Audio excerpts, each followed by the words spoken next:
Et bonjour la France, eh bien, écoutez, je prends un petit moment pour vous remercier sincèrement du fond du cœur de tous les messages que j'ai reçus, que ce soit sur Instagram, que ce soit sur YouTube, que ce soit sur Facebook, tous les messages de félicitations, de support que j'ai reçus pour la préparation pour Roy et pour sa victoire. Je les ai tous lus. Sachez une chose, c'est que Jean Carayo lit tous les messages. C'est pas quelqu'un d'autre qui est payé comme certains gourous qui répondent. Non, moi je réponds à tous mes messages.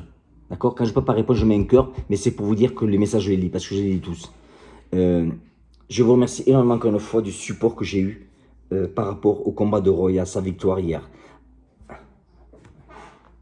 On va dire, putain, carré, le drapeau français, le drapeau américain. Ben ouais, je suis nationalité américaine, je suis nationalité française.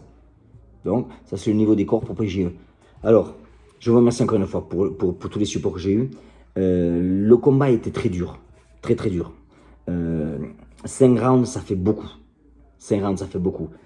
Et on a gagné par unanimous decision, c'est la décision unanime. Vous voyez, vous avez les trucs là, 50 à 45, 48, 47, 48, 47, victoire. Alors, ça a été clair, mais le combat est très dur. Le gars d'en face, c'était quand même un charbonneur, il envoyait pas mal. Donc, on était préparé à la guerre, on est allé à la guerre. J'entraîne mes boxeurs tout le temps quand je fais au maximum, le plus dur que je peux. Pourquoi? Parce que, comme on dit, entraînement dur, combat facile, entre guillemets. Même si aucun combat n'est facile. Donc, ça a été très très dur. Maintenant, ce qui est bien, c'est que je viens d'avoir la confirmation que Roy combattra au mois de décembre pour la ceinture américaine, la ceinture nationale en Muay Thai dans les règles complètes, comme il a fait là avec les coudes, les genoux, etc. Et donc, ça me fait énormément plaisir parce que, bon, ben, Carrillo Muay Thai, maintenant, il va maintenant monter au niveau national. Donc, pour un petit boxeur qui vient de faire 26 ans, c'est quand même pas mal. Donc, ça fait plusieurs années qu'il attendait le titre. On a échoué plusieurs fois. Mais comme boxeur, eh ben, on n'abandonne jamais. On échoue une fois, on se relève, on continue. La différence entre un gagnant et un perdant, c'est qu'un gagnant, il a essayé une fois de plus. C'est tout simple. Donc Roy a essayé une fois de plus et cette fois-ci, il a pris le titre. Donc le combat est à la télévision en direct ici. Je vais avoir la vidéo. Quand j'aurai la vidéo, je la partagerai. C'est important, mettez vos emails en dessous là. Comme ça, je puisse vous contacter aussi pour vous dire quand je vous enverrai ces vidéos là. C'est gratuit, je ne prends rien du tout là-dedans. En tout cas, merci beaucoup du fond du cœur, de tout le support qu'on a reçu. Je vous dis, Roy, je vais lui lire demain les plus gros messages parce qu'on en a reçu pas mal quand même. Mais merci encore du fond du corps, du cœur, du corps aussi. Et aussi, je voudrais, comme quelqu'un dit, médailler un grand gourou de la self-défense qui, il n'y a pas longtemps, avait dit que Roy, il ne plaçait pas les hanches. Bon, alors, on va remettre les pendules à l'heure. Un gars qui a gagné le championnat de la côte ouest, on ne parle pas de l'Auvergne, on parle de la côte ouest. Tu vois, l'Amérique, tu divises en deux, c'est le champion. Pour le titre national, il va boxer le champion de la côte est. Donc, un mec qui prend la ceinture côte ouest, combat de télévision, quand même, il y a eu du monde. Des spectateurs à télévision, il y a eu chier. Alors, qui il est, ce trou du cul, pour dire que mon boxeur ne place pas les hanches? Alors, moi, si je pouvais lui parler, je poserais des questions tout simples. C'est lui dire, combien de boxeurs tu as formé? Combien de boxeurs t'ont dit merci? Combien de boxeurs tu as entraîné? Combien de boxeurs tu as coaché? Que ça soit en kick, en full, en Muay Thai ou en MMA. J'en ai coaché dans ces quatre. Quand on se permet de dire Carrillo, il est connu que grâce à Internet, grâce à YouTube, il y a quelques mois de ça, alors, les gens maintenant, ils ont compris. Ils ont vu les interviews. Un exemple avec mon ami André Zetoun, que je conseille aux gens qui vont à Paris s'entraîner avec lui. Vous en avez plein d'autres coachs là-bas. Mais André, quand même, ça fait plus de 32 ou 33 ans qu'on se connaît. Qui le dit bien dans ses vidéos que Carrillo, c'était celui qui a mené le Muay Thai fin des années 80. Et que tu as un gourou, un trou du cul, qui dit que je suis complètement inconnu, il aurait dû faire ses recherches avant. Mais moi, mon passé, il est là, il y a des preuves. Regardez, il est de Tahiti, PSIG, gendarmerie.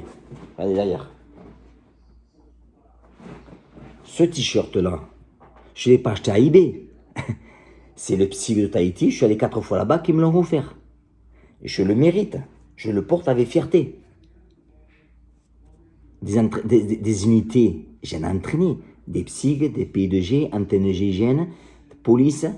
J'ai même un qui est au GSPR. Après ici, j'entraîne les SWAT, les shérifs, les policiers. Qu'est-ce que j'entraîne encore? Correctional officer.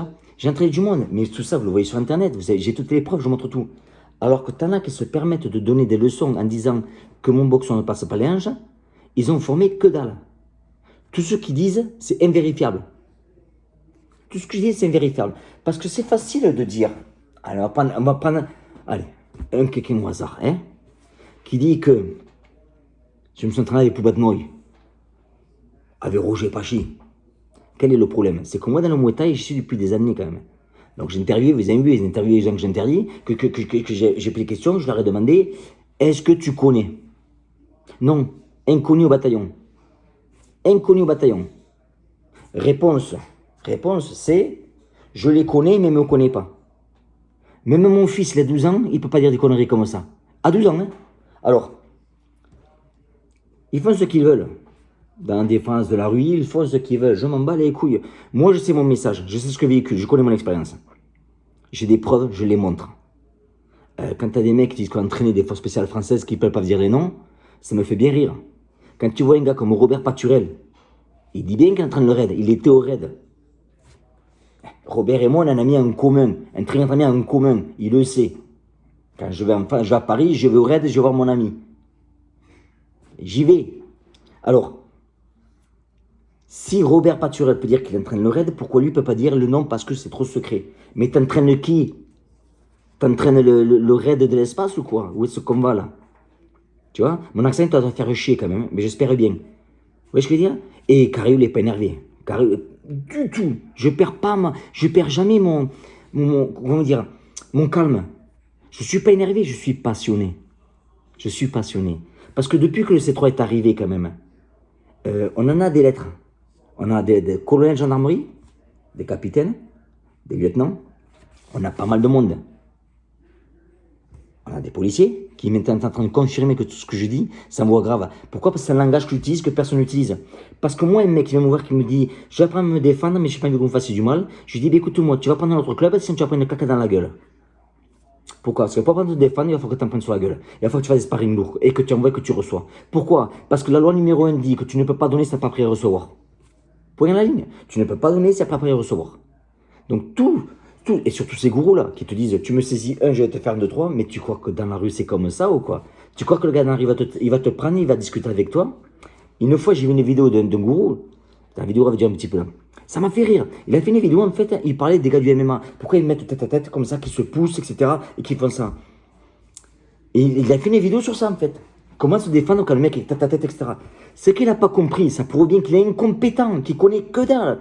C'est que moi je suis coach.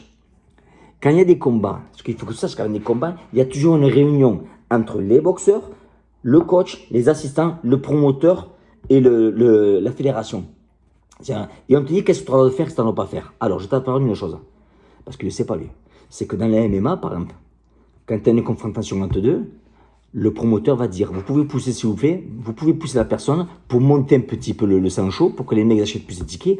Par contre, pas de coup de poing dans la gueule. Coup de poing dans la gueule, sanction immédiate, pas de salaire.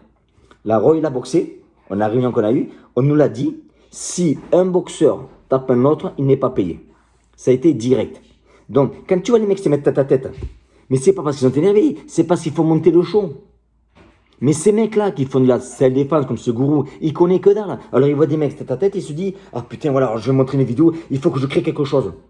Mais t'as pas compris, ça fait partie du show. T'as pas compris, d'un show business à business? D'un show business à business. Tu vois, je vous révèle un petit peu ce qu'il y a derrière. Ça se passe comme ça. Les combats se passent comme ça. Le promoteur va toujours dire les conseils, ce qu'il y a à faire, ce qu'il n'y a pas à faire. Point à la ligne. Pourquoi je parle de ça? Ça fait 35 ans que je fais un business. Dans le Muay Thai, dans le MMA depuis 96. Je suis arrivé aux États-Unis, dessus j'ai commencé à entraîner les champions. J'en ai, hein. Vous pouvez vérifier. Hein. Que ça soit, j'ai Sean McCulley, j'ai Rezo Rob, j'ai John Jones, j'ai Jack Shield, j'ai Mario Navarro, j'ai Nick Newell, j'ai... Les noms, il y en a. Pourquoi? Parce que je suis là à chaque fois qu'il y a un combat, je suis là, je vois ce qui se passe. Mais je sais les former. Donc ces mecs-là, moi je leur dis encore une fois, la question est toute simple. Combien de boxeurs tu as formé? Combien de boxeurs tu as tenu les PAO? Combien de boxeurs t'as entraîné? Combien de boxeurs t'ont dit merci? Combien de boxeurs t'ont remercié d'avoir gagné un titre grâce à toi? On va continuer, on va continuer. Donc la chose soit claire. Ils restent où ils sont, c'est très bien. Mais, surtout, qu'on n'insulte pas mon intégrité. C'est une chose que je ne tolère pas, c'est qu'on insulte mon intégrité. Je suis très calme, je vous dis, je suis passionné. Mais quand je vois que ce gourou, il s'est permis de dire que mon boxeur ne tourne pas les hanches, alors qu'il vient de prendre la ceinture, et s'il vous plaît, faites-vous plaisir. Faites ce que vous voulez, faites-vous plaisir. Si vous aimez cette vidéo, vous mettez des pouces en haut, vous mettez des commentaires, n'hésitez pas. J'ai vu qu'il y en a, c'est des petits, comme on dit en français, des petits enculés, qui ont mis des pouces en bas pour eux. Alors le mec il gagne, bon. T'en as même un qui dit combat bidon. Le combat il l'a pas encore vu. Il vient pas sur la télévision, il me dit ça. Bon, on sait qui c'est signé. Allez, en tout cas, merci beaucoup. Partagez cette vidéo, mettez des pouces en haut, invitez des amis, des copains à nous rejoindre, parce que plus on va être de fous, et plus on va avoir de riz, comme on dit, quoi. Donc, encore une fois, merci pour tout. Que vous dire de plus? Roy, quand il boxe, il utilise des techniques de C3. C'est pas pour faire la vente de C3, parce que je m'en bats les couilles, je gagne pas l'argent avec ça. Mais c'est vrai que mon style à Muay Thai, c'est un style Muay Thai des fois qui est ce qu'on appelle sale. C'est-à-dire que mon boxeur, je l'ai toujours appris, casse les règles, mais pas la loi. Il y a des choses en Muay Thai qu'on peut faire, qu'on voit pas très souvent, mais qui sont autorisées. Et moi, ce que j'ai fait, j'ai pris ça, je l'ai un peu changé, j'ai modifié, je l'ai fait sale en fait, et c'est beaucoup adapté au combat de rue. C'est pour ça que le C3 il fait un carton, et c'est pour ça que je reçois tellement de témoignages par rapport aux gens qui ont suivi le C3. Et je remercie d'ailleurs tous les policiers, tous les gendarmes, tous les pompiers, etc., qui ont validé tout ce que je dis, parce que ce n'est que le début. Parce que quand je vais venir en France, ça va faire un carton. Ça va faire un carton. Et je vous donne sa couleur. En France, moi, quand je viens, je vais péter personne. C'est pas moi, je suis là pour amener un savoir. Mais je vais pas prendre un mec le 402, parce que c'est tellement facile de prendre un mec le 402 quand il fait rien du tout. De casser un mec en deux quand j'ai la peur de vous parce qu'il a votre réputation. Alors moi, je vous modifie quelque chose. Vous allez voir un gourou de la salle de défense qui fait un stage. Vous lui dites, je veux te prendre par le poignet, est-ce que tu peux me montrer une technique que tu fais? Alors le gourou, il va dire, oui, vas-y. Il lui prend la poignée, tu lui mets une gifle dans la gueule. Tu lui mets une bonne gifle dans la gueule, mais vite. Hein. Il va la prendre. Et il va te dire, ah ouais, mais attends, tu m'avais dit que... Eh oui, mais dans la rue, c'est pas comme ça. Alors que moi, je vous dis, tu vas mettre une gifle, je vais toujours avoir un mouvement, je vais toujours soit bouger, soit bouger. Mais je ne vais pas rester là pendant la gueule et être surpris. Pourquoi? Parce que ces mecs-là, ils n'ont aucune expérience dans les sports de combat. Ils se sont inventés des vies, ils ont créé des vies avec de l'imaginaire. Ils ont même des diplômes signés par des morts. C'est pour dire, les mecs sont forts quand même. Des diplômes signés par les morts. J'en connais un, il a un diplôme signé par un mort. On est en direct.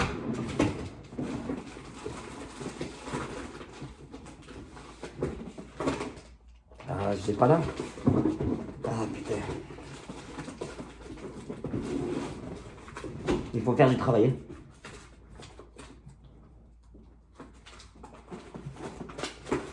Ah là là, je sais pas si je l'ai là quoi.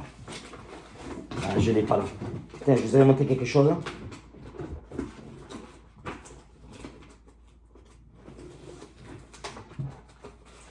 Ah, je l'ai pas là, dommage. Non. Eh ben tu vois, tiens, je l'ai pas là, mais regarde ce que j'ai trouvé là, tiens. Regarde ça quoi. Ça, vous pouvez voir, ça remonte de 31 janvier 98. Qui c'est ça? C'est Philippe Baudron, champion d'Europe de Muay Thai. On est allé boxer au Japon en 98. Donc au gourou de mes deux en 98. Qui c'est que tu coachais toi? Que dalle. C'est pas que je veux rallumer la guerre, je m'en bats les couilles de toi. Mais vraiment, ça me fait dormir mieux ce soir. Mais tout simplement pour te dire que dans ta vie, si tu peux apprendre une chose, c'est fermer ta gueule, d'accord? Et avant de critiquer un boxeur qui est devenu champion de la côte ouest, tu vas faire ce qu'il a fait lui d'abord. Et après, on en reparlera. Merci beaucoup à tous d'avoir passé ce temps-là, putain, 14 minutes. Mettez des pouces en haut, partagez cette vidéo. Et pour ceux qui nous cassent les couilles, faites-vous plaisir. Je vous embrasse à tous. Merci.